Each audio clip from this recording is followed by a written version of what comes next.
Morning. It's 10 a.m. on Tuesday, the 11th of October. My name is Councillor Nikki Manterfield, and I'm Chairman of Environment Overview and Scrutiny Committee. And I'll be chairing today's meeting. And my Vice Chair is Councillor Gloria Johnson. We're not expecting the fire alarm to sound today. If the alarm does go off, please leave the building by the nearest exit. The assembly point is on the green in front of St Peter's Hill Surgery. Please can you ensure that all mobile phones are switched off or turned to silent for the duration of the meeting. Please be aware that this meeting is being recorded and being live streamed via YouTube. Please can we ensure that your microphones are turned on while speaking. I'd like to welcome all councillors, officers and public who are joining our meeting today, and we will now begin to work through the agenda. So, agenda item 1 is public speaking. We welcome engagement from the members of the public. To speak the meeting, please register no later than 24 hours prior to the date of the meeting. I understand we have Mr. Harrison wanting to speak. Would you like to come over to the area? Just reminding you, we have a 5-minute limit on public speakers today. Thank you.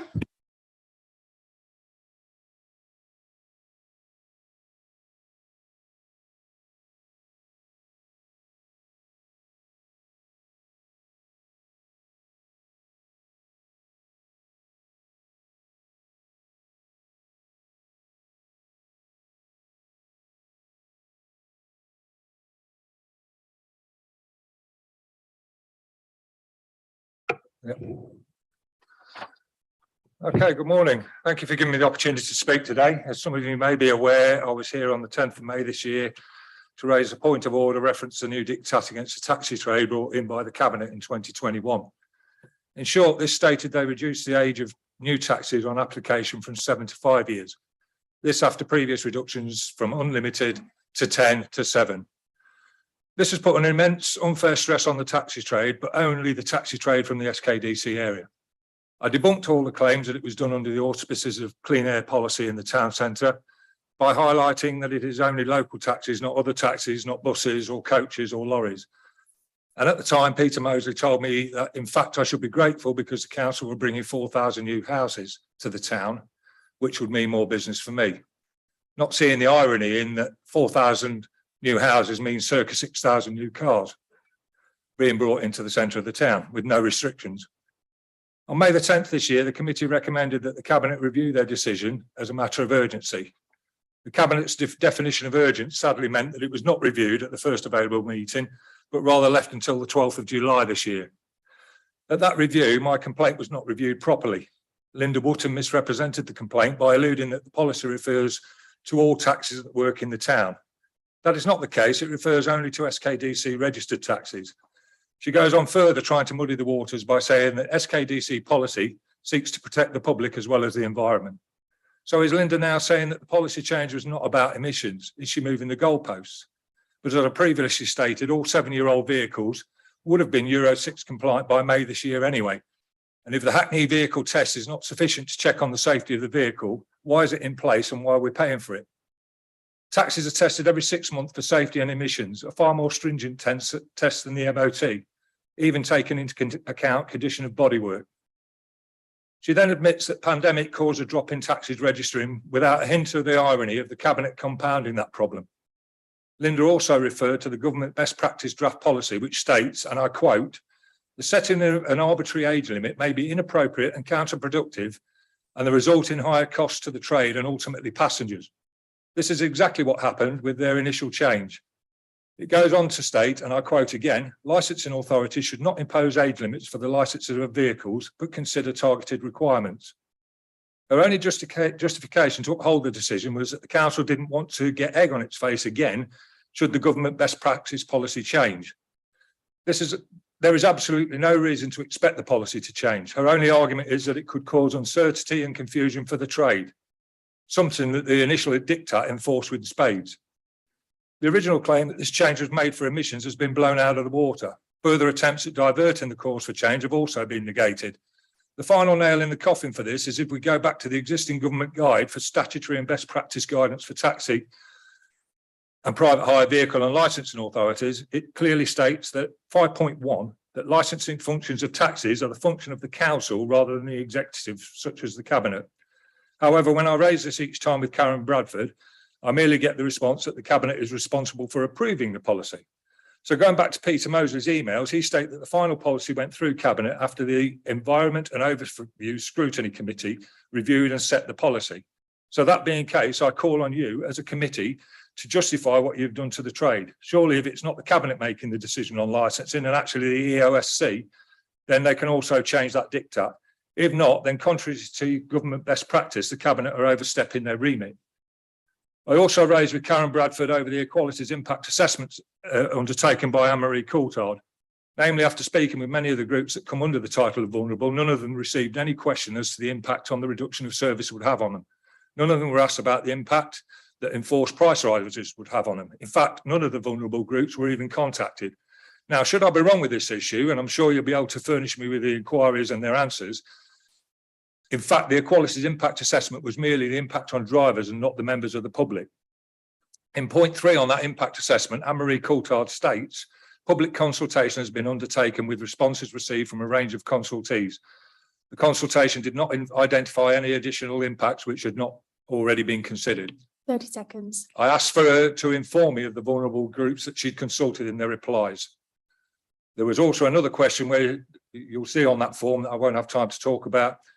And as of today, I've not received the information that I requested from Karen Bradford. So do you have any questions for me? Thank you, Mr. Harrison. We don't at the minute. Can I take all these notes and take what you've kind of said to us? Yeah. And can I get back to you? Yeah, I'll be grateful if somebody will. I'm just going to say that we have looked at it as a committee prior, and that was how it got back to Cabinet. Yeah. We have addressed this. This isn't on our agenda now, but can you leave it with me just to gather information and talk to the correct officers, and Would then you like I'll that? be in touch. Yeah, I would, please. That's Yeah. exactly what I've said. So Thank you. Yes, that'd be great. Councillor Baxter. Thank you. I'd just like to point out that we all, as councillors, have received some, or I'd even say a large part of the comments that Mr. Harrison has made via email as councillors, and we've seen Mr. By reading Mr. Harrison's emails, we've seen his frustration. It must be incredibly frustrating to come here again, and it's nowhere on the agenda. I can't see it on the work plan. There doesn't appear to be the relevant Cabinet member to respond to the comments that Mr. Harrison has made. Obviously, he's given his 24 hours notice, so we knew it was going to be answered. It would be great if there was someone from the Cabinet to respond on behalf, or an officer to respond on behalf of the council to the Mr. Harrison's repeated questions. I don't disagree with you, Councillor Baxter, but I'm doing what I can with the people that are in the room. And as I've already said, the committee has already looked at this again because there was concerns, and we did, as a committee, look at it, and we did send it back to Cabinet. So leave it with me. I will try and see where and what. I'm not promising anything for Mr. Harrison, but I will definitely look into this. Okay. Councillor Milnes. Sorry, I'm very new to this committee today. Could you just tell me what the response was from this committee to Cabinet, please? We reviewed this segment of the licensing, taxi licensing, and the Cabinet member did honestly take it back to Cabinet to review it because of our concerns raised at this committee. Right, if that's nothing further, I'm going to continue on with the agenda. Thank you, Mr. Harrison, for coming. Agenda item 2, any apologies for absence? Madam Chairman, just before we move on, I understand there may well be another person would like to address the committee here today. I haven't had any notice of anyone else, and we do ask for 24 hours notice prior to the committee, Councillor Dilks. So Mr. Harrison was the only one that had notified the committee of wanting to speak today. Thank you for that.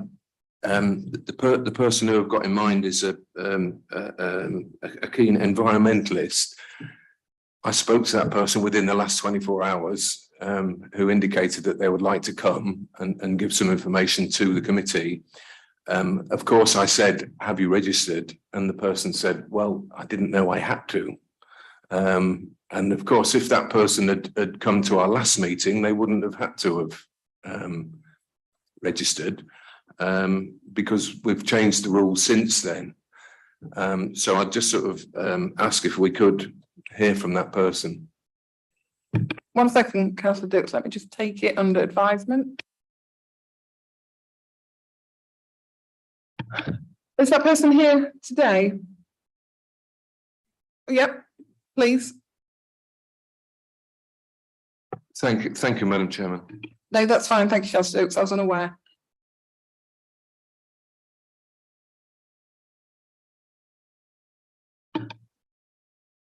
No, if you wait for the red light, that's lovely. I just remind you there's 5 minutes limit, okay? Yeah, I haven't got much to say, thank you. Yeah, Anne gave, but to be fair to Amy, she did send me some details, but I didn't understand from her email that that was an extract from the Constitution, and I thought it was 1 working day's notice, and I didn't realise that meant 24 hours. So my main question today, because I actually have lots of questions to ask, which I haven't prepared, is that I would like to know precisely what the rules are as regards whether it's a working day, what a working day means. 24 hours before the beginning of the meeting, I presume. Then I believe there's some sort of text which I haven't yet seen about supplementary questions, and I have asked for a copy of the Constitution. But I think it would be useful if that information was sent out at the beginning of each meeting, just for the next few times, so that people who are members of the public understand what the requirements are. And the other, I don't know whether it's in the Constitution, but I've also got a question about the terms and reference of this group. Will I find that in the Constitution? Because I've just been pointed the Constitution out for the Environment and Overview Subcommittee. Terms and reference in what aspect, sorry? I guess I come to this meeting because I'm interested in the environment, and I'm not really sure what the word environment means within the context of this committee, whether you're looking at the environmental implications of the policies of South Kesteven District Council, or whether you feel that, given that you're an Overview and Scrutiny Committee, that you also are generating work that is to do with the environment. So it's a question over the role of the committee. I'm just curious to know what it is so that I can direct my questions correctly in the future. It's a bit of both, really. So we do look at statutory, but we also have areas of interest that we kind of work within a remit that we have for the committee, so it doesn't overlap with other committees. So it is a mixture of both, really. There's statutory things that we're required to do, but there also are initiatives that we can kind of discuss and kind of promote within SK. Okay, I think I'll probably take that up outside of the meeting, so I'm not sure that that really completely clarifies it for me, because there aren't very many statutory functions, I don't think, to do with the environment for the district council. I'm really sorry, but this is more of a speaking. Yeah, I know, so I'm going to take it up, but my real question is, could you please make it clear to members of the public in the stuff when it goes round that the rules have changed and exactly what they are, please? Yeah, of course. Thank you.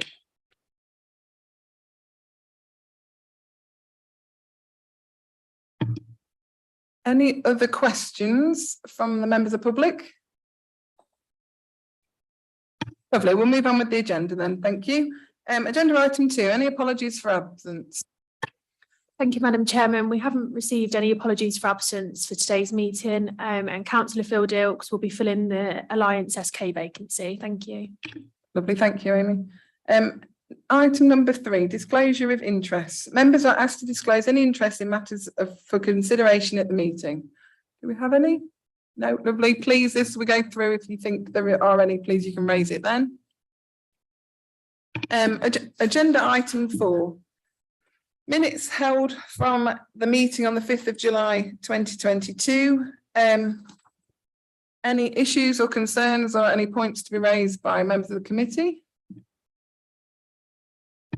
No, lovely. We're all happy. If so, we'll note them and take them as they are. That's great. Thank you. I propose we accept them. I'll second that. Thank you. Can we have a vote of those that were present? Just us two. Oh, Phil here. happy band. No. We're in propose a second then, Madam Chairman. Thank you. Minutes from the joint meeting of the Environment Overview and Scrutiny Committee and Rural Communities Overview and Scrutiny Committee held on the 27th of June. Again, any comments or points or issues? No, if we're happy, lovely, I'll propose them. Anyone here present? Ah. Phil, are you voting? Are you on the joint one? It's fine, councillor Dilks. Michael. I'm reading the next topic. Thank you very much. Right, agenda item 6, updates from previous meetings. I think everything on there is complete, if I'm correct. Councillor Baxter, would you like to comment? Yes, please. Thank you. On the first set of minutes, on page 6. Minutes, we've already addressed the minutes. No, Councillor we're talking about updates from previous meeting. Okay, we're on agenda item 6. Yes, updates from previous meeting. Yes. Yeah, so if you look at the minutes of the previous meeting, it was said on page 6, the use of fixed penalty notices were being considered to address the issue of contamination. But I wondered if any have ever been issued. On the next page. Hang on, Councillor Baxter, I'm sorry, I'm lost. Just direct me, where about on page 6? Halfway down page 6, it says the Cabinet Member for Waste Services and Climate Change, ... And then the last line of that says fixed penalty notices were being considered. So are they still being considered, or have they been considered and rejected, or have they been considered and we're now handing them out?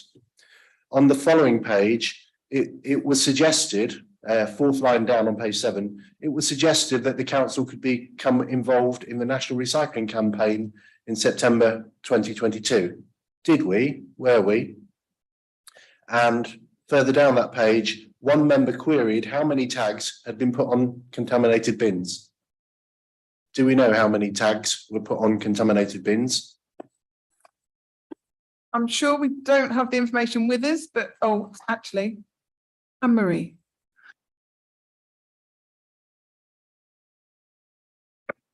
Okay, so taking the first question there around fixed penalty notices, this is a programme of education and a number of stages approached as we're required to do in the legislation before we issue a fixed penalty notice for someone that presents their bin other than as directed. So we have had a number of engagements with residents, particularly in some hotspot areas, and as yet none of those have resulted in fixed penalty notices being served for non-compliance. Recycling Week was postponed due to the death of the Queen. That has been rescheduled, and I believe it is next week. We have social media and comms messaging going out, and also some work with Lincolnshire County Council in Bourne in particular this year. And the third question was around the number of tags on bins. No, I don't have a figure of actual tags put on bins, but have provided the contamination rates in the data. So you have that information for when the materials go to the plant and they are sorted. Councillor Baxter. Thank you. And thank you also for the responses that we received in relation to page 23, agenda item 6, about the questions we asked last time. I mean, it's great news. It's not reflected in the update, but the contamination has gone down from 30% to about 25 or 26, which is great. Do we have an idea of why the contamination has gone down? Was it because of the tags we've put on bins? Have any tags been put on? If we don't know the number, is it a number greater than 0?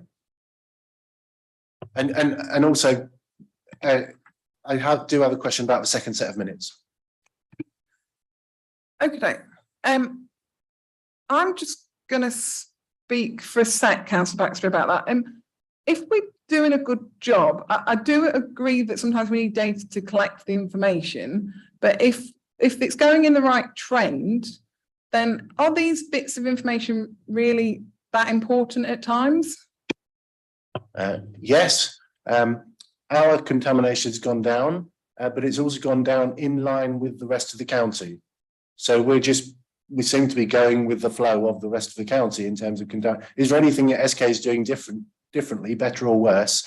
than we were before. But also, this is a scrutiny panel. At the last scrutiny panel, we said how many tags have been put on bins. I mean, when this scrutiny is for asking questions, are we not also hopeful to get some answers? And also, I don't think it's an unreasonable question to say, have any what are they called? Tags.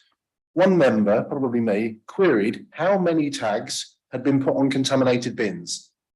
So is that number greater than 0, greater than 100, greater than 1,000? I don't think that's an unreasonable question at an Environment Committee. No, that's fine, Councillor Baxter, but I think Anne-Marie's already answered that she doesn't have that current data. Is that correct, Anne-Marie?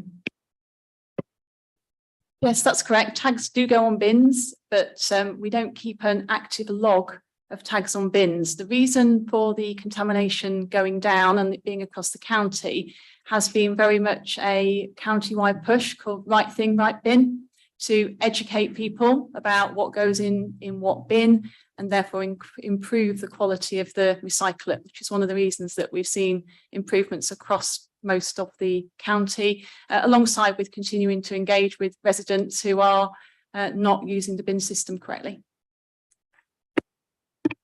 Thank you. Councillor Dilks. Thanks, Madam Chairman. Just on the action sheet, I was interested in the update on the green flag inspections. This came about, if you remember, I think it was the meeting. Well, I wasn't at the last meeting, so it must have been the meeting before last, when we had the information that South Kesteven had successfully doubled the number of green flags, and we'd gone up from 1 to 2. I was concerned, not concerned. I congratulate, the council on achieving that in Grantham, but both of those were Grantham, if you remember. And I was asking, what about Bourne, Stamford, and the Deepings Parks? I particularly asked about one in my ward, that's Jubilee Park. I note from the first one that we now have 3 green flag status flags. And I welcome that. But again, all 3 now are in Grantham. What about, Stamford? What about the other places? But then later on, it says one of the queries from the last meeting that I welcome was to find out whether there'd been any communication with Friends of Jubilee Park in Deep and St James with relation to green flag status. And it actually says, under the comment status, no communication has been received. But actually, we were asking the council to contact Friends of the park. I do accept that they may well have been able to contact us, but it seems they haven't. But we haven't contacted them either. And then it was deadline sort of complete. So it suggests that's the end of that lane. And I'm just sort of asking, can we do what we wanted to do? Or I think there was a consensus before that we should really be looking at this green flag status across the, to do it, not just in Grantham is what I'm saying. And just finally on that, whilst I'm asking about that, I know that there was a suggestion that the Jubilee Park, which is owned by South Kesteven, may well be, the council might be open to sort of letting the parish council take that park over. I'm just wondering, is that a reason perhaps that that there's a hold up on this? Thank you. Thank you, Councillor Dilks.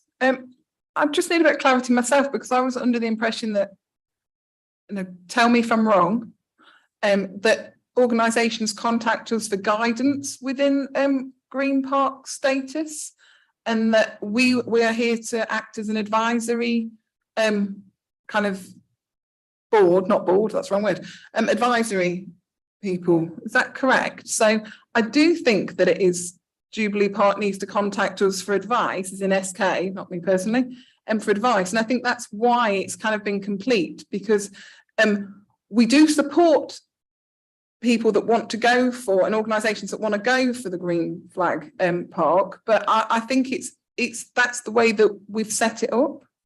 Please, can someone just say if I'm wrong? At the moment, it's.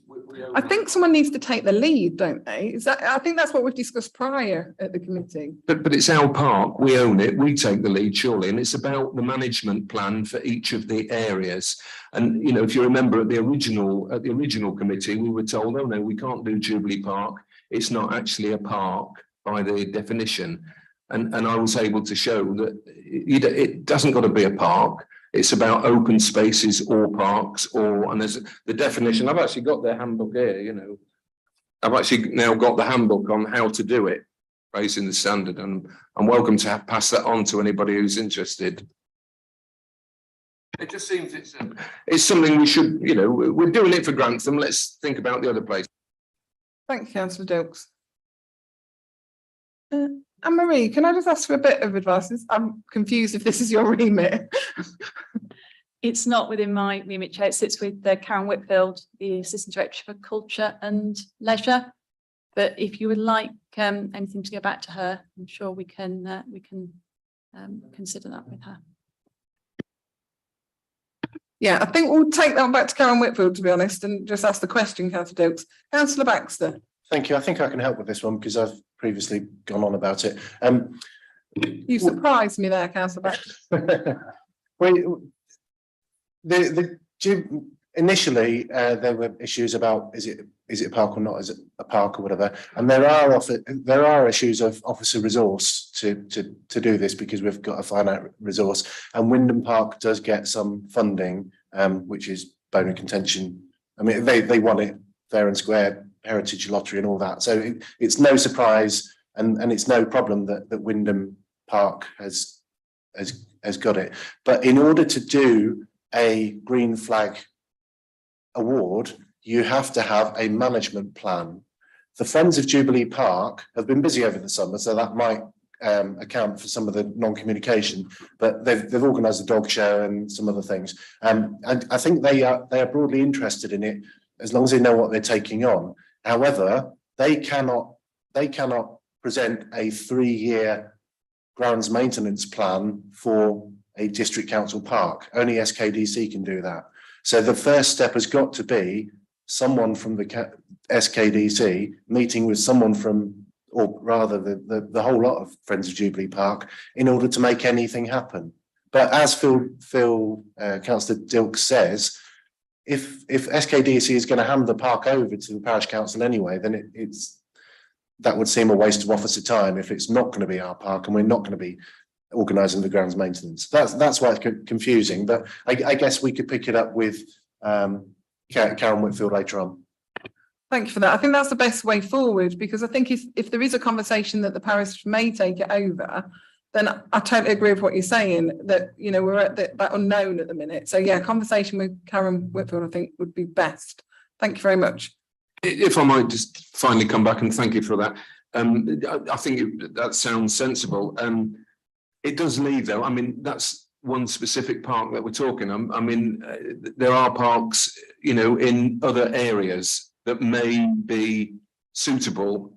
And what I'm asking is, have we looked at those to see if there is possibility of going for parks and open spaces to get the green flag? You know, it's a matter of pride in the community that you get it. It's a really good thing, I think, to get it. Notting, you know, whilst we've got, you know, we've now got 3. I think in the original press release that the green flag people put out, they list some of the councils, and they are councils that promote them. You know, Nottingham, I think it's Nottingham City. I think it had well over 50, and I think it might have been 60 or 70 parks within their city that have a green flag. That's a matter of pride, you know, for their city. Yeah, and I must at this point just kind of, I just want to kind of thank Dysart Park for getting their flag, because I know that was a lot of work for the community as well as kind of the officers and everyone else. But so I just wanted to put that on note. Councillor Johnson. Getting a green flag is not easy. It takes a lot of work, a lot of time. Stamford owns its recreation ground and the meadows, and we're in the process of trying to get the green flag. So it just isn't easy. It doesn't happen overnight. It takes years, and they come and inspect it. And I think we're halfway there at the moment, but we are in the process of trying to get the green flag. Okay, so Stamford is out of the equation for the area. Thank you. Thanks for that. Councillor Baxter. So thank you. Moving on to the minutes of the joint meeting of the. Can I move on if that's all right? Have we finished with the Green Parks? Can I move on? Yeah. Any other items? Councillor Baxter. I do beg your pardon, Chair. I was excited to get through. Meeting of the joint meeting of the joint meeting of the Environment Overview and Scrutiny Committee and Rural and Communities Overview and Scrutiny Committee took place on the 27th of June, and it said that we were going to go out to do either market testing or tendering or whatever. So my question is, what's happened to that? And when will it be reported to a public meeting? And if it does, and I asked this last week at companies, which public meeting is it coming to and when? I believe we have a joint workshop coming up soon. And then it will come to another joint committee, which we'll do with environment and rural. Am I right? Rural. In the future. So that is the work plan currently. In the future, do you have a timescale?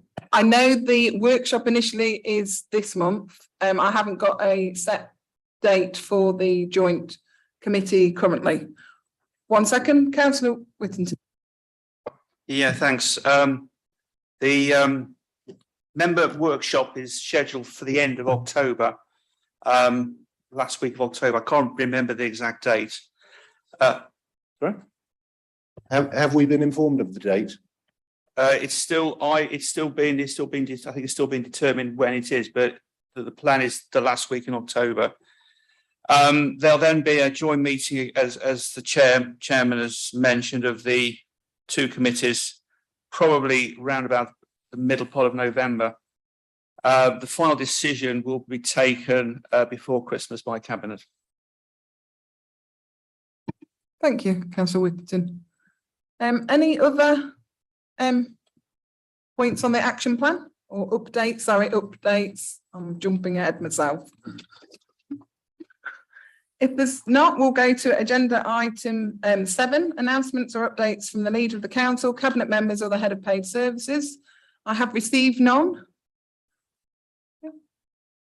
Lovely. So agenda item, Ashley Baxter, Councillor, sorry. Thank you. I went to the governance and audit meeting recently where we discussed the review of scrutiny.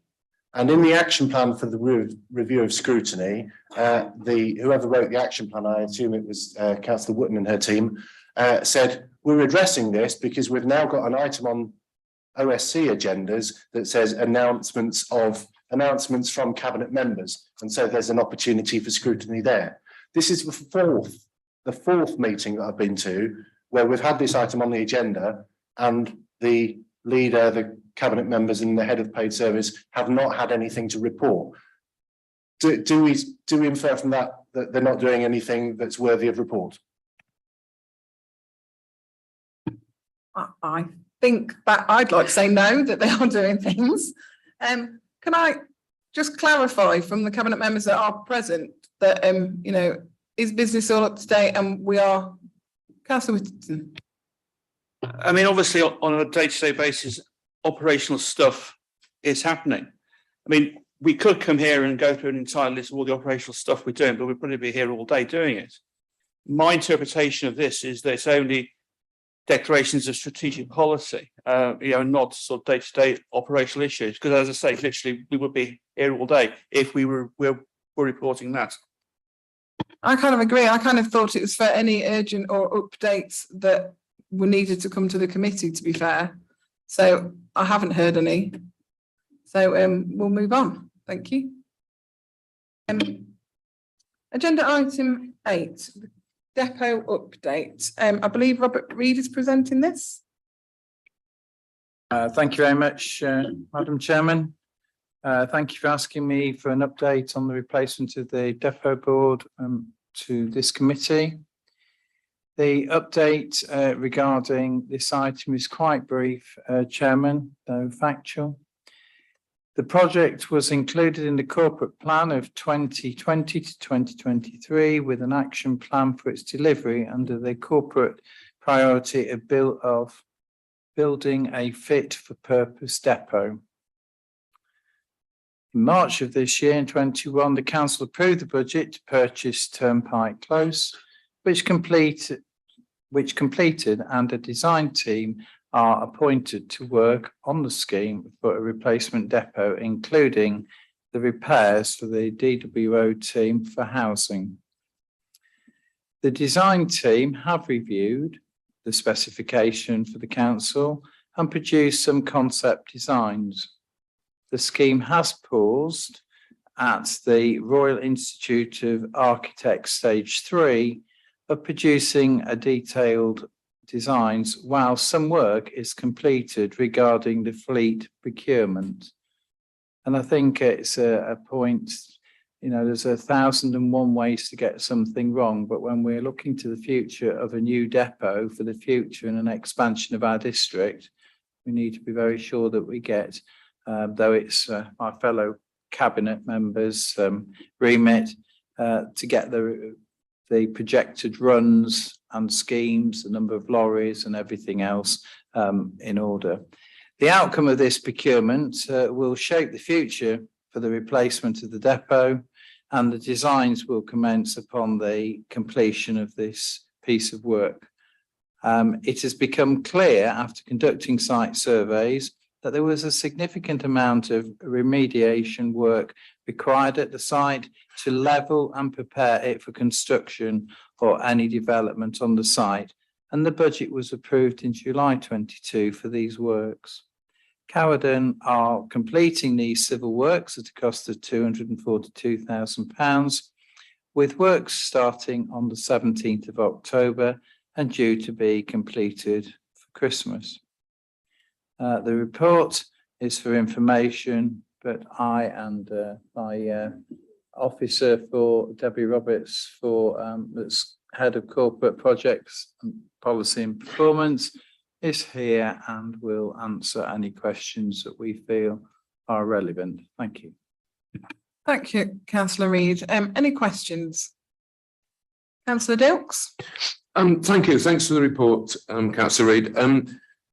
I just note, however, that it was, I think you said the budget was agreed, I think you said earlier this year, but it was nearly 2 years ago that we looked at the purchase, or the council did, and it was 18 months ago that in April 2021, that we actually acquired the land.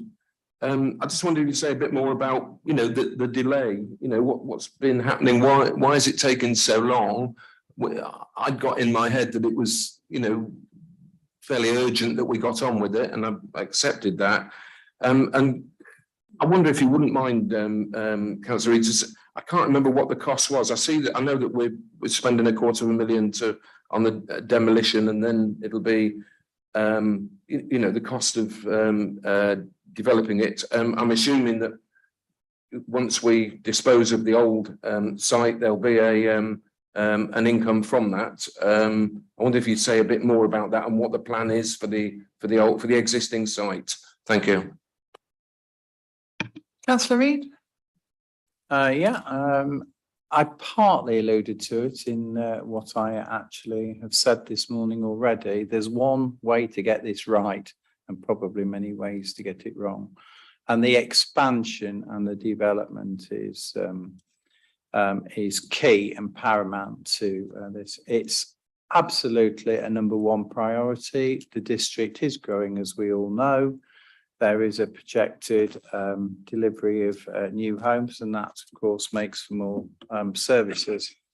And to some degree, this project does cross-reference with my fellow cabinet member, Councillor Mark Whittington, because obviously he's in charge of waste. And it's a huge piece of work to actually forecast the new runs and what will actually happen. So that is part of the reason for perhaps not proceeding with it quite so quickly.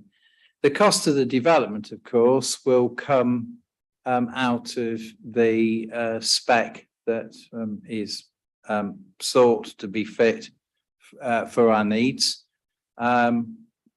one is aware of two things where the cost of development's concerned. Get it wrong, then it'll make it more expensive. How, albeit delay with cost of materials and the current climate for development will make it more expensive. So we need to do it as quickly as possible, but be sure of what routes we're actually doing.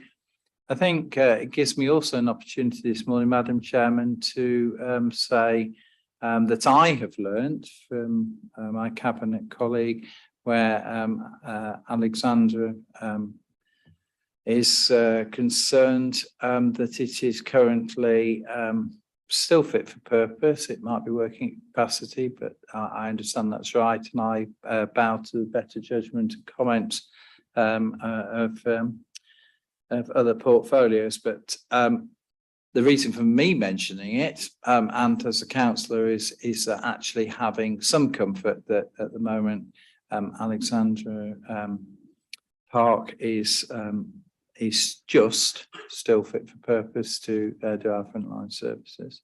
Thank you. Perhaps you might, I don't know whether Councillor Whittington would like to expand on that. He probably would. Councillor Whittington, would you like to? Yeah, just make a few comments on the depot on Alexandra Road.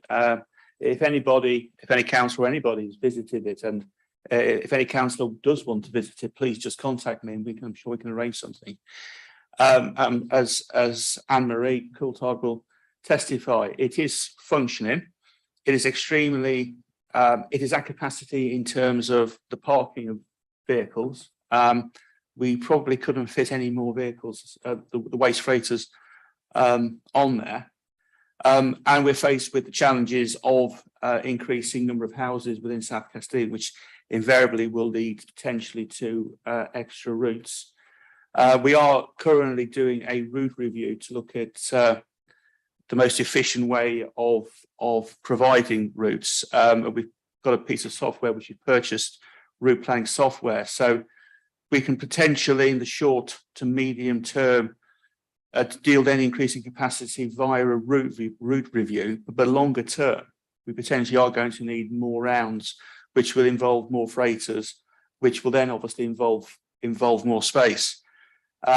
So whilst at the moment it is fine, it is fit for purpose, obviously we do need a larger depot, and as part of that we also potentially then need to be looking at future proofing the depot for the next 20 to 30 years as well. I had an interesting day looking at the new West Lindsey depot, which is just off Caneby Corner, and they were able, because they acquired a empty site as it were actually able to do that, to build in forecast capacity for the next 30 years in terms of the number of parking spaces for vehicles. So I think we'll be looking to do something along those lines. We've also got issues potentially around how the freighter fleet of the future will look. At the moment, we are still commissioning diesel powered freighters. At some point, we will have to start looking at freighters powered by different energy sources, whether that's some kind of synthetic diesel or whether that's electric or whether that's hydrogen. At the moment, I just don't think we know. One of the problems we have, as I mentioned before, about freighters is at the moment that there are electric powered waste freighters being used in London by some London boroughs, but their waste runs tend to be no more than 5, 6, 7, 8 miles because they're in city areas. The battery capacity of most of these big electric freighters is only about 20 to 25 miles. Given the size of our district, if we had an electric freighter and it was doing a run in Stamford, say, we could get it to Stamford, but then it would run out of power. At the moment, the battery technology isn't there. We don't know how it might be in a few years' time. Other options, hydrogen. I know Aberdeen City Council are currently part of a North European scheme. I think there's 8 Northern European countries involved looking at where the hydrogen is the way forward, and Aberdeen is the UK site for that. And of course, that then potentially has an impact on what the new depot will look like. Would we need to put in all the trunk in for electric if we go down the electric route? if we go down the hydrogen route, would we need tanks on the depot to store hydrogen? There's all kinds of stuff down there that at the moment is all part of the planning and the thinking, because if we were planning this depot 20 years ago, when everything was powered by diesel, a lot of these questions simply wouldn't be arising. But because we're at this change in technology and having to look for this change in technology, it's posing us an awful lot more questions around how the depot is actually going to be developed and what it's actually going to look like. So that's potentially, I think why there's been some slight delay in the plan, because the last thing we want is to go down the wrong route and then find we've got a depot that then isn't actually servicing what we actually need and require and what energy source we're going to use. So I hope that provides a little bit of the background, a bit of the context of where we are at the moment. But obviously, the downside to that is, as we know, construction costs are ever escalating. So it is a balance, and but hopeful that at some point fairly soon we can actually agree what we think that new depot is going to look like. All the paper the council reads brought forth this morning is whatever happens, that turnpike close has got to be cleared anyway. So this is just the first stage to clear the site. After that, we'll have to then see how we then think the depot is going to look in the future. Thank you, Councillor Whittington. I'll just go back to Councillor Reid and then I'll come to you, Councillor Westrop. Thank you for the opportunity. Just further thought on the DWO for housing, for repairs and improvements, the workshop that we obviously use Alexandra Road for as well, whereby which everybody got very excited when the acquisition was made, and it was a good idea. Oh, it probably still is a good idea that the DWO actually is cited there. We are working up an exercise at the moment to actually look at cost effectively wise and the need of what we need in modern working practices, which have really changed where contractors and construction work, particularly in repair, relating to repairs and improvements and house improvements and whatever.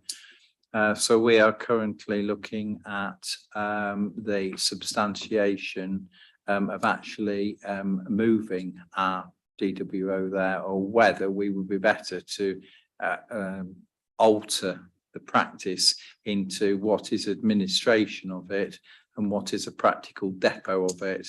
And do we really need we need something, but do we actually need the cost parameters of moving to Turnpike Close? So whilst Councillor Whittington is doing his proprietary work, thank you for me coming back. I wanted to demonstrate that we were doing the same as well. Thank you. Thank you, Councillor Reid. Councillor Westrop. Thank you, Madam Chair. Thank you for both the report and the updates that we've had today. And I fully appreciate we've got one chance to get it right. And I fully appreciate that we need to future-proof it and it needs to be balanced with the need for a depot as the district grows. Without holding anyone's feet to the fire, do we have an aspirational date when we might have a depot up and running? Do we have any dates in the pipeline, or are we just working through things? Debbie Roberts. Madam Chairman, I think we're just working through the process of making sure that we get the design right first time. Obviously, when we're at the point of that, we can bring something back to members. Obviously, we've got to come back at some point to full council to discuss the budget as well for it. So we don't currently have the construction budget identified either. So I think we've got those stages to do, and then obviously we've got to submit through the planning process for it. So I think, you know, we've got all those kind of milestones to reach first before we could probably put our hand up and give a date. Thank you for that, Councillor Reid. You're absolutely right. And at the end of the day, we need a price for this when we've got it right. And then we need to sort out how the affordability is going to be. And with my property hat on, we will be looking to the assets disposal plan on one side, and what the borrowing costs will be on the other side. And as we all know, just at the minute, the borrowing costs are very volatile. But as soon as we've got a definitive on the money to be employed, then we'll obviously be working right across the council between finance, Adam Stokes, leader, obviously Richard Wiles, the officer, and whatever, to work out what is the best means of delivery and the best costing, what is the most economical route. My opinion is that a mixed funding will be the best way forward, but we'll have to wait and see. Thank you for that. Councillor Dilks. Just so thank you, Madam Chair, for allowing me to come back. I wasn't being critical, I hope, of the process and the purchase. It seems like an opportunity not to be missed. I was just questioning the delays and what had been happening since we purchased. Obviously, it's, we need to get it right. I do appreciate that. Waiting for technology is always for the next technology is always a challenge, isn't it? I'm waiting for the gas telly to come out, but I think I'll be waiting a long time. Thank you. Thank you for that. If there's Councillor Baxter. Thank you. I also would like a date for when it might be finished. It won't be before the next election. It might be the election after that, perhaps. But when this was, we were asked as council to be agile when buying this site in November. In November 2020, we were asked for permission to buy the site, and it was restricted papers. And then Cabinet agreed to, or the final settlement was done. So we've had the site since April 2021. So that's getting on for 18 months ago. At the Cabinet meeting in July, it was stated that this project represents a key project for the district, creating light industrial units and regeneration of a town centre site in Grantham, meaning Alexandra Road. So we're all for regenerating. Well, I think we're all for regenerating Grantham where we can in a coordinated way. But this is taking ages, and to say that we're now at the point where we're demolishing, and I note that we're noting this report, or the committee is noting this report, not making the decision. The decision's already been taken by Cabinet, and so this is, I guess, post-decision scrutiny. So we're now saying that we might be ready to remediate and demolish so that we've got a flat site, and at that point we'll start planning what's going to go on it. At the same time, St Martin's Park. Sorry, is this a point of order? Information, Councillor Baxter. Go on, Councillor Whittington, I'll allow it. Councillor Baxter says we're going to wait until the site's demolished before we start the plans. I think, as I referred to in my statement, the planning is currently going on. So that's a point of information. Councillor Baxter is incorrect in his statement. Thank you. Thank you for that, Councillor Baxter. Can I just kind of put a point of order? It went to full council as well for the money to be allowed for the demolition. So to be fair, yeah, if I'm right, or for purchase, definitely. So we've definitely addressed it as a full council. It's, anyway, carry on. Yeah, yes, we agreed at full council that we wanted to acquire the site almost 2 years ago, and the Cabinet agreed the demolition. And sorry, I thought that all the comments from Councillor Whittington earlier about whether or not we go for electric vehicles or whether or not we've got room and all that was relating to the layout of the site. I'm sorry if it is. So there are works going on. Sorry, I must interrupt here. There are works going on behind the scenes about the depot, about the cost, about future planning, about I completely know that this is going on. It's not an easy decision until we know kind of what future, and it is like Councillor Dukes just said, until we know what future technology there's available. It's a very difficult one to plan a depot that will last 20, 30 years. We don't want to be looking at it in 10 years because we put the wrong thing in to run our wagons, and it is very complicated. And I know we keep talking about economy, but economy is hitting us all hard, across the board. It doesn't matter where we are, what we're doing and what we're talking about, and we do have life. Our vehicles only last so long. so now we've got to look at, do we rent, do we buy, what are we going to be using? There's a lot of work going on. So, just for a bit of point of order, I just want to say, things take time, and until we've got a clear plan of where we're going, we know they're reviewing the routes, which is a big thing, because if we can save money on fuel currently because of the routes being rescheduled, then that's great. All this work is very valid to keeping the balance books of the council kind of a priority, because that's what we're here to do. So, I find it a bit harsh, that we're saying it takes time. Unfortunately, buying property takes time. It's not always the council's fault if the sellers holding, dragging their heels on actually selling the land. So there could be many delays. Sorry, Councillor Baxter, I just had to kind of say that. No, that's fine. I understand that. We agreed to purchase the site, I think, in November 2020, and we didn't complete the purchase until I think about April 2021.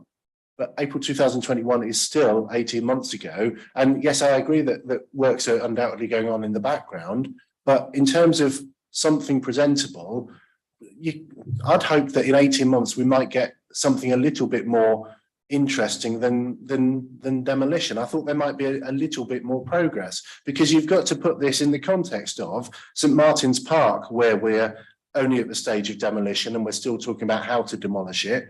The Deepens Leisure Centre that's not going to arrive until 2025.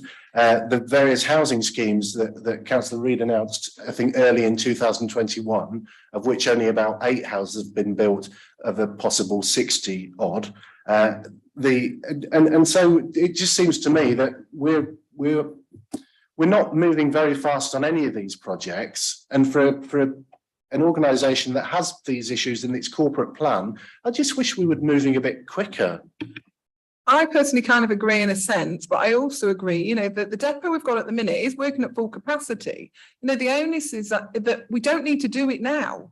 It is quite manageable for the work we're doing. So this is kind of a bonus in my eyes, that we are future-proofing this service for the future. And actually it's not pressing. Technically, we own the site, we're demolishing it ready. So surely with the economic situation we're in, this is a service and a thing we do when the time's right. And if that does take time, then so be it. If we've got other things pressing and we're able to work safely at full capacity on the site we're in, then I think, take our time, let's get it right. Yes, I know it can be a bit frustrating that things do take so long, but I think actually we're in a really good position. What we've got is working well, and we're also planning for the future. So yes, I'd love someone to come and say we're going to do it by, I don't know, December 2024, but actually I'm quite happy that we're not, because then I think decisions are made that are rushed, and then we regret them. And I hate the fact that we make decisions and then live to regret them. So I'm actually quite happy where we are at the time. And I'm really pleased that this update's been brought to us. And I'll stop talking now. Councillor Whittington. Yeah, thanks, Madam Chairman. I've only had the portfolio since February of this year, Waste Services. In the past, this council has been criticised for making decisions too quickly and getting them potentially wrong. And now we're being criticised for taking too long to make sure we get decisions right. So I really do think that, it's easy to sit on the other side and to make these comments. It's kind of difficult to be on the other side when you're trying to make these key decisions. Or when I took the portfolio on, I always said that I come from an environment, a working environment as an accountant, where I firmly believe that before you start making key decisions, you go through a proper options appraisal process. You look at the options, you cost them, and then you start developing business cases, and then eventually you arrive at a final decision. So I'm making So for me, we are taking the right approach with this. It has to be done. Has to be proper option appraisals, proper consideration of all of the issues. I'm making no apologies for that, because for me, that demonstrates rigor. It's the sort of rigor that I, certainly in my portfolio, I want to bring. And we will, Madam Chairman, as has been said, it will take time to do. I've already mentioned quite a lot of the changes and the issues that we've got potentially going forward. and also the future proofing, and why we've got to get this right. In terms of the rest of Alexandra Road, I mean, obviously, as Councillor Baxter is aware, the Alexandra Road site is only partially owned by South Castilian District Council. The actual waste depot, the household waste recycling centre part of it is actually owned by the County Council.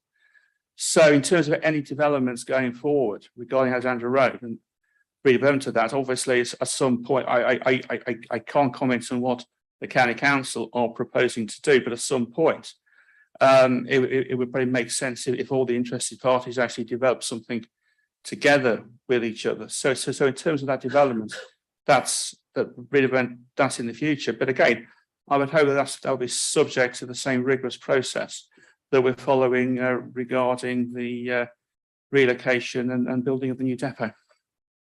Thanks for that. Councillor Reid, did you want to come back? If I may, Chairman, we need to be careful with the public purse. I can't, with my property hat on, use the desired space to build the building without the correct specification from my colleague at Waste.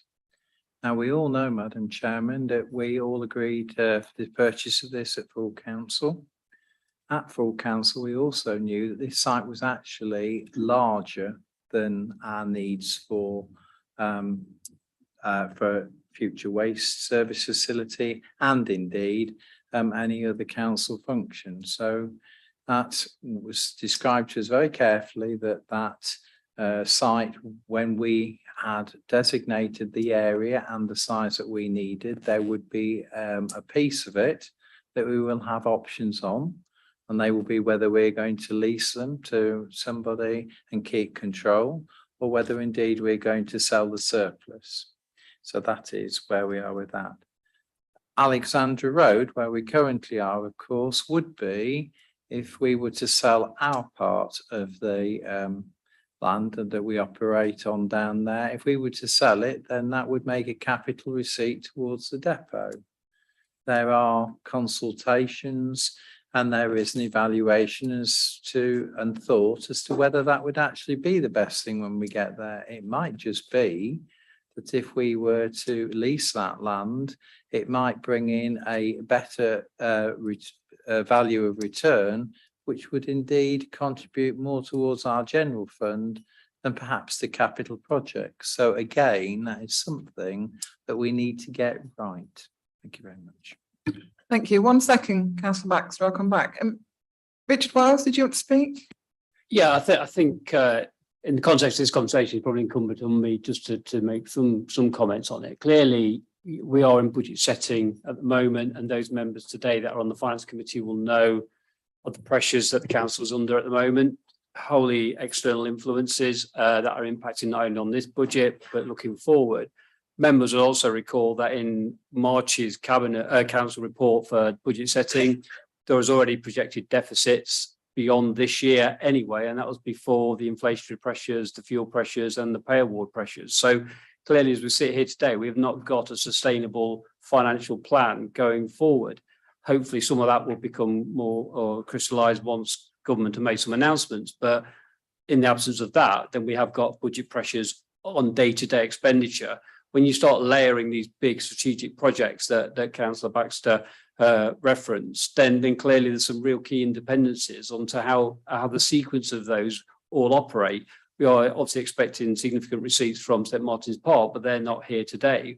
We're expecting receipt from the sale of across the way, but that's not here today. We can't overcommit the council on big key strategic projects like this without the assurance and the confirmation that it's financially sustainable, and it would be inappropriate to progress with the scheme just because it's written in a corporate plan if it's not affordable to the authority, because it'll be to the detriment of the council once that commitment's made, because data expenditure will need to be pulled back in order to finance it. So actually a cautious approach in this environment is exactly the right way forward. And behind the scenes, there is a lot of work around the feasibility and the optimum business model, because what we don't want to do is inherit how Alexandra Road works currently and just cut and paste it into a new site. We know there's inefficiencies in how it operates. We know there's better ways we can deploy those resources. And it's wholly responsible to critique that before we identify a different location for it. So in my role and my perspective, this is exactly the right way to do it. And just because we said we were going to do it by a date doesn't mean we should slavishly follow it if ultimately it's to the detriment of the council. Thank you. Thank you for that. I've got Councillor Green. Thank you, Madam Chairman. Councillor Baxter, I must say, sounds like a pro-growth trussite. I look forward to him crossing the floor. But I just wonder if we could inject some urgency into this and other associated projects by applying for investment zones from central government. Quite a tight turnaround on the deadline. It is this Friday, but just an idea. Thanks. Thank you for that. Councillor Baxter, did I see you wanted to come back? Yeah, I did. I wanted to ask the Defender of the Public Purse, Councillor Reid, and Accountant Councillor Whittington. Can you remind me, please, what is the anticipated budget for the build of the new depot? Do we have any figures, Councillor Reid or Councillor? Well, there were some indicative figures, but of course they've been changed by the criteria. I mean, by what is thought with new. I mean, have you been listening this morning? The routes, the runs, the expended routes, the type of vehicles that we're going to be using. Do we need 5 bays? Do we need 6 bays? Do we need 7 bays? You know, that is what is in, and that changes the costings. And I used in my report to you this morning the word pause. That's what it means. Thank you for that. Councillor Whittington. Yeah, I mean, obviously, in terms of budget, you know, you can't actually set a definitive budget until you've actually got a preferred option. And once you start to get, well, we can potentially look at a number of options and cost them out, but we're still actually in the process of determining what those options are going to be. So, I mean, it's essential part of when you're doing an option appraisal exercise is that first of all, you define what the option is, and then you cost it. You don't cost it, and then define what you want, because it just isn't the way it works. I'm not sure the session will, if the Director of Finance has got any further comments about that, but obviously, you know, this at this stage, it is a question of what is the preferred option or preferred options, at which point we will then be in a position to cost them out to give us some indication of how much it's going to cost. Obviously, in my previous comments, I did refer to the fact that we are seeing quite a lot of inflation at the moment in construction costs. So whatever budget we finally agree, I would imagine, and again, defer to the Director of Finance, tends to have to contain quite a lot of contingency within that anyway, because obviously living in inflationary time does make an awful lot of these options appraisals and business cases a lot harder. Thank you. Councillor Reid, come back. If you want a loose explanation of money, I'm not ducking that at all. I would use a fag packet, which is not the best caveat, but it would be 7 million. Okay, and we have worked through various scenarios of what could be a wish list of what we could do on the site. But at the end of the day, it has to be commercially and economically viable within our budgets. So wish lists and extra expenditure is not where we need to be. It needs to be fit for purpose for our waste services and whatever other council functions cost effectively could be employed there. It needs to be the proper size. And when that is done, we then need to decide what we do with the rest of the site, as I've said, whether we are going to lease it out for a return, and then we'll have some jurisdiction of what actually happens on there, or whether we are actually going to sell the rest of it. But above all, logistically, it was certainly the right place in my mind, and full council endorsed for a new site, and that's what we're working with. Thank you. Thank you very much. I'm really pleased with this update. I think it's really important to get across that, you know, we are actually working on the ideas behind it, but it's just such a hard place we're at currently, and financially, or even of what we need. So can I just thank you so far, the work that we've kind of done. Go on then, councillor Reid. You're absolutely right, Madam Chairman, and there are no secrets involved in this in any way, shape or form. I will refer back to being careful with the public purse, and I will say that we will be honoured and dutiful in bringing back future updates. Thank you. And when they're appropriate and with not long voids of time between this one and the next one. Lovely, thank you. Thank you very much. Right, we shall move on to agenda item 9, gambling statement of principles, 3-year review. I understand Cabinet Member Linda Wharton's going to present this. Thank you. That's correct, Madam Chairman. Thank you. And good morning, everyone. The review of the gambling statement of principles. South Kesteven District Council, as the licensing authority for gambling premises, issue a range of permits to authorised gambling facilities within the area.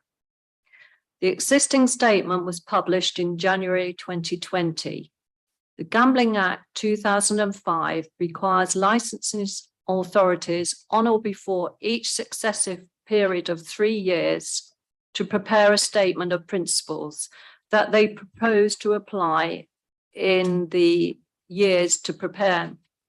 Sorry, I'll start again.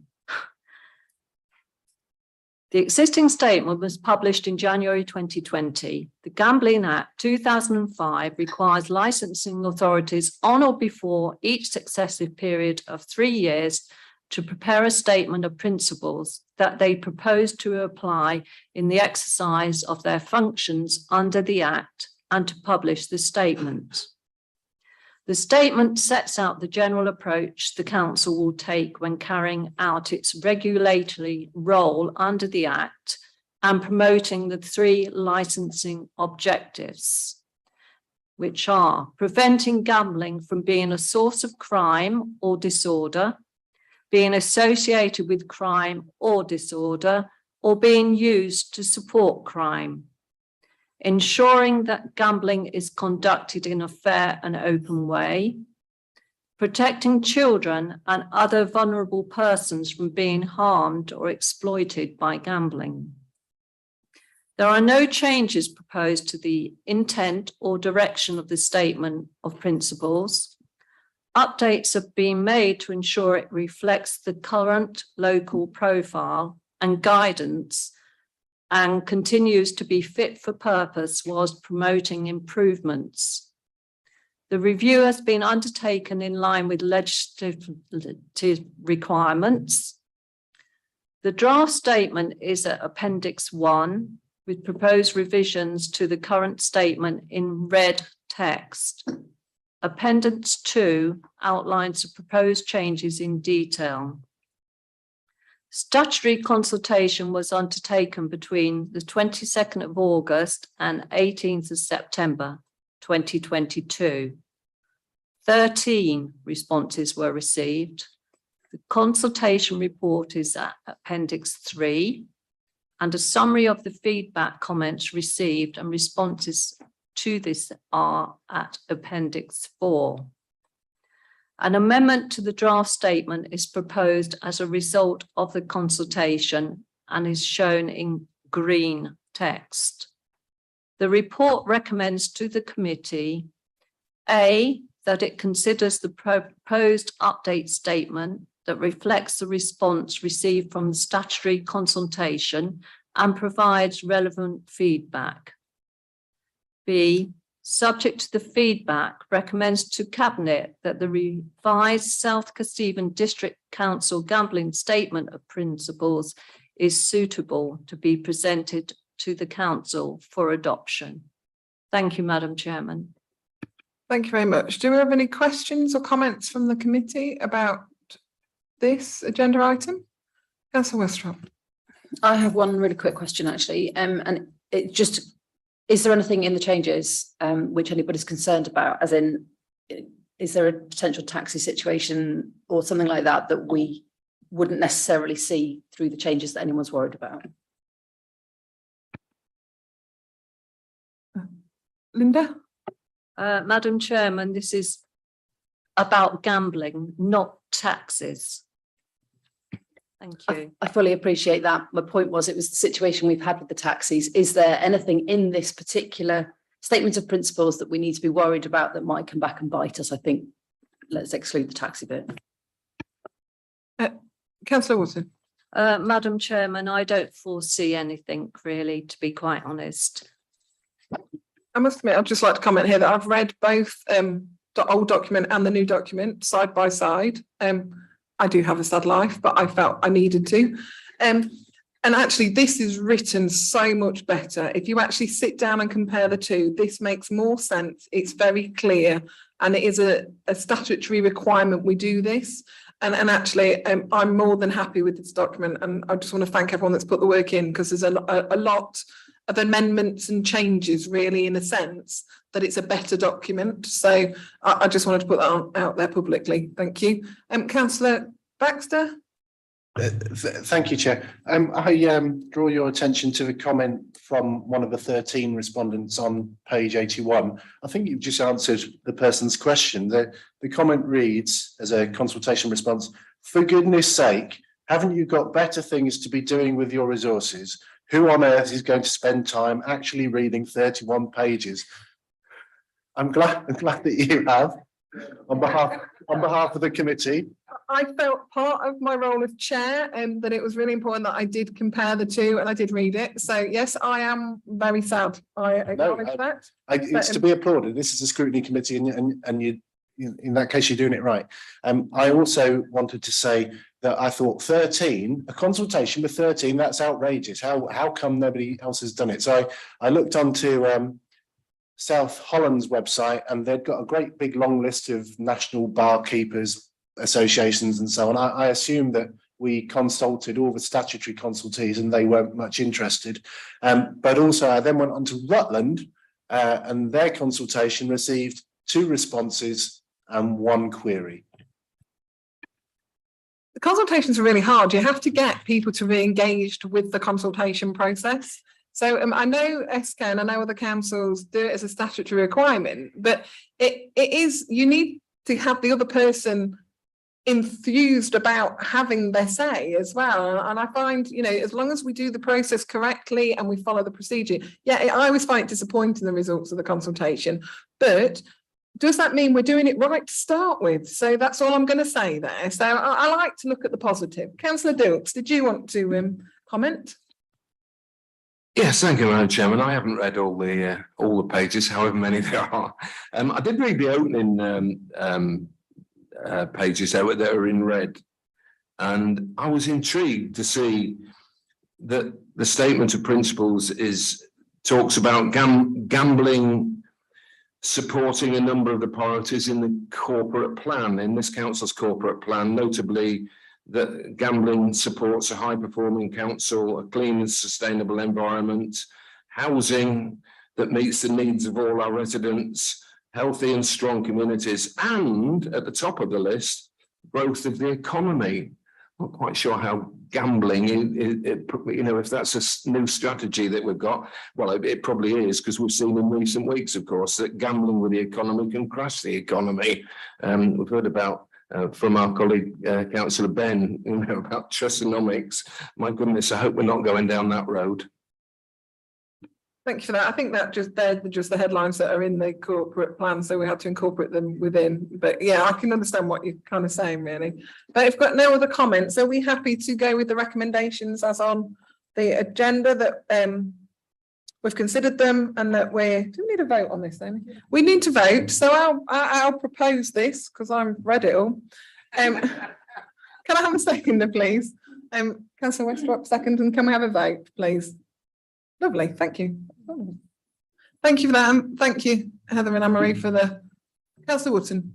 Thank you, Madam Chairman, and you should be applauding for reading all 31 pages. I've read it several times, and I'd like to thank the officers for putting the work in. Thank you very much. Thank you for that. That's great. And we'll move on to agenda item 10. And I always say this wrong, so please apologise. The Witham Slee Blue Green Corridor.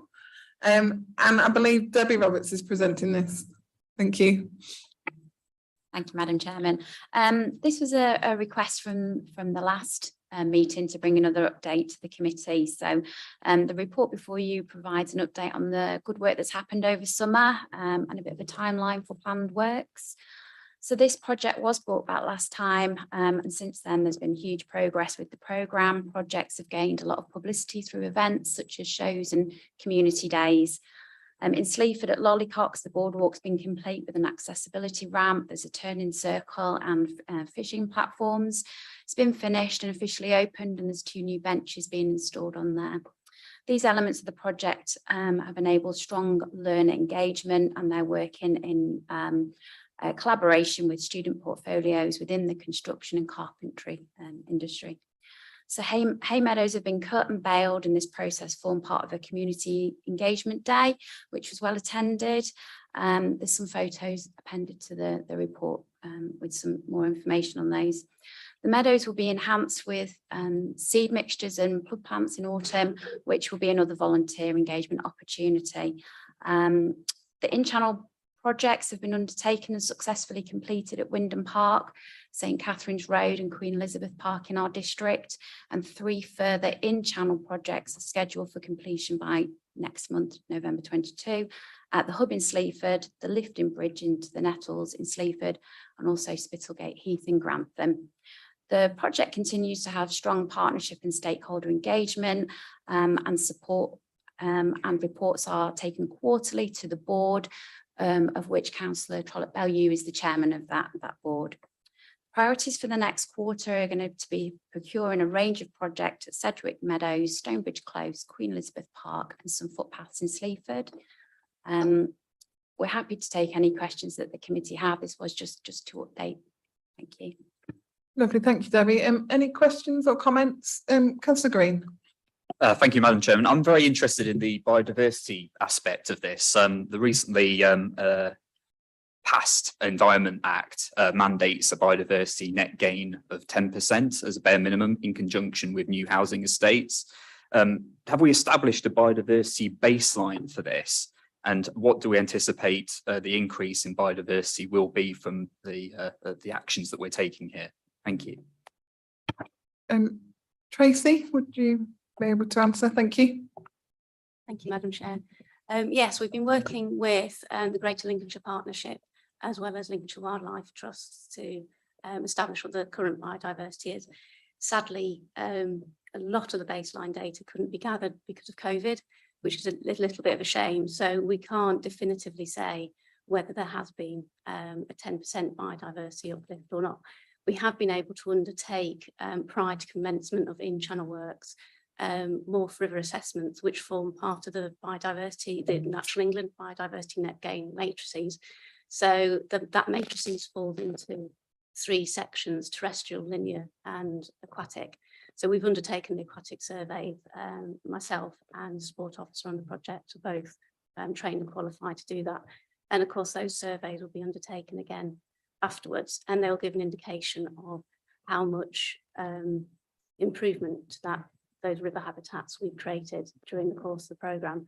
One thing to always bear in mind with the matrices is that they provide a benchmark for the current state of the environment and a comparison to what it would be like in its natural form. We of course can't put those habitats back into their natural form, especially in river systems, because to do so would put people's homes and livelihoods at risk because you'd remove floodplains.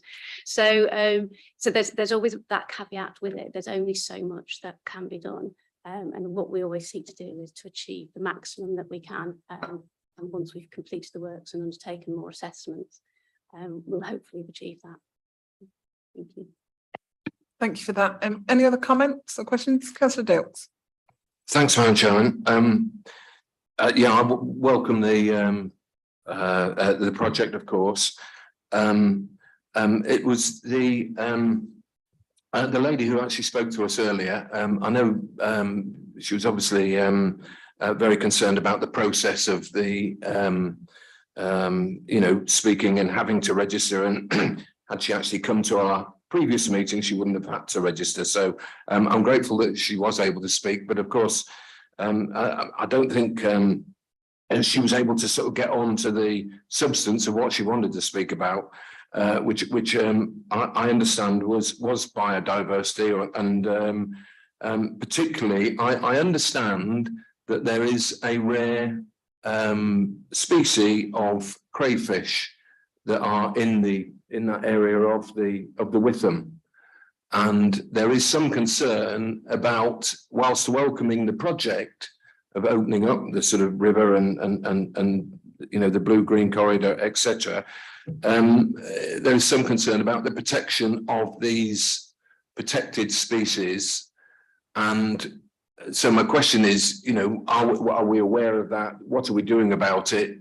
And you know, what are we particularly doing to protect those species from possible illegal poaching, etc.? Thank you. Tracy, can I come back to yourself? Thank you, Madam Chair. Yes, I'm glad that it's known wider than the project that we're lucky enough to have white-clawed crayfish in our system. They are a protected species and they are endangered, and we are so lucky to have them in our system. These works have been entirely designed around preservation, protection of those species, and to improve the habitat for them. So we work very closely with an ecological clerk of the works prior to commencing. Get nearer the microphone, so I'm trying to speak and speak to you at the same time. Yes, we are aware that there are white-clawed crayfish in the system. The works that we're undertaking are designed entirely for increasing biodiversity, species preservation and enhancement of the environment for them. We're very lucky to have white-clawed crayfish in the system. We work very, very closely with ecological clerk of the works to ensure that all the correct surveys are undertaken. Our ecological clerk of the works is licensed by Natural England and the Environment Agency to hold crayfish licenses to be able to undertake those surveys. And what those ecologists do is they create the RAMs around the works that we can communicate to the contractors. And they also help with the design of the project. They can undertake watching briefs, so if white-clawed crayfish are present on site, they're able to be on site with the contractors working alongside them to ensure that none of the crayfish become displaced or harmed during the works. But just to reiterate, the works are done, the design of the works is done in mind to increase the habitat for the crayfish. It's what we're trying to achieve during the course of the works. And a lot of the structures that we're putting in are natural. We use natural materials, but we're also very as least intrusive as we can be with their installations. So there's no heavy machinery allowed inside or in the river. It's all done by hand as well. So the methods and the materials are designed entirely with that in mind. Thank you for that, Tracy. That was really interesting. Thank you. Any other comments? No, thank you. Thank you for bringing this update back to the committee. That was great. Thank you. And we'll move on to agenda item 11, programme of works for the rest of the year. As listed on page 105 of the agenda pack. I think we have got a few things coming up to the November meeting. Please be aware, councillors, the November meeting is a Wednesday. I'm sorry, we had to move the date. So it's Wednesday the 23rd of November at 10 o'clock, just so that you're all aware. It was always that time advertised, but I do know that it's a different day of the week. So as listed, we'll be hopefully dealing with those. We've got on unscheduled items, a couple of things. We've also added the animal welfare policy that's due to be renewed and kind of looked at in the future. We don't have a date for that yet, but again, it's a statutory thing that we're looking at and working on currently. So that will come in the future. And that's where we are. Has committee got any comments about this? I'll go committee first. Councillor Baxter, wait a sec. Go on then. Could you say the date again, please? 23rd of November, the Wednesday. Yeah. Oh, you're all frowning at me now. I'm frowning at you because there was something a while ago about street lighting and making sure we were keeping track of how that was going in terms of changing bulbs. I'm just conscious we probably haven't had anything for a while, and I wonder whether actually there might be something that could be brought. Yeah, we could. We'll add that to. I'll speak to Serena about that. So yeah, that's lovely. I'll add that one on. Any other comments? Go on then, Councillor Baster. Last time. Is there a date for the next climate change task force work finish group? I haven't got one, but leave it with me. I'll contact. Oh, Councillor Whittington might have the answer. Yes, I might have the answer. I was hoping, I asked the team are working on a sort of climate change plan. We obviously very aware that we had the work done by the Carbon Trust a few years ago, which sort of established our carbon baseline for the council. But obviously from on the basis of that, there was no kind of further plans as to how we may be going forward, which struck me as being an obvious gap.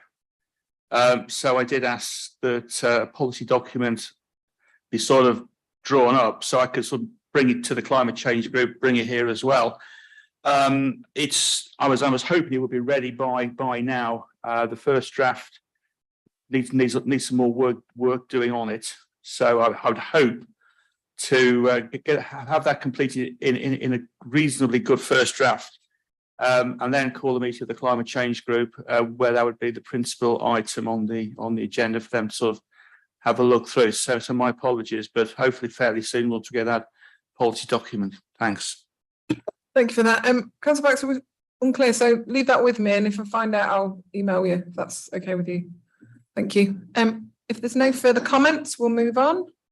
I've got no more business. Thank you. So, Councillor Green, just in there. Just jump in there right at the end. No, I just had a query about the air quality report briefly.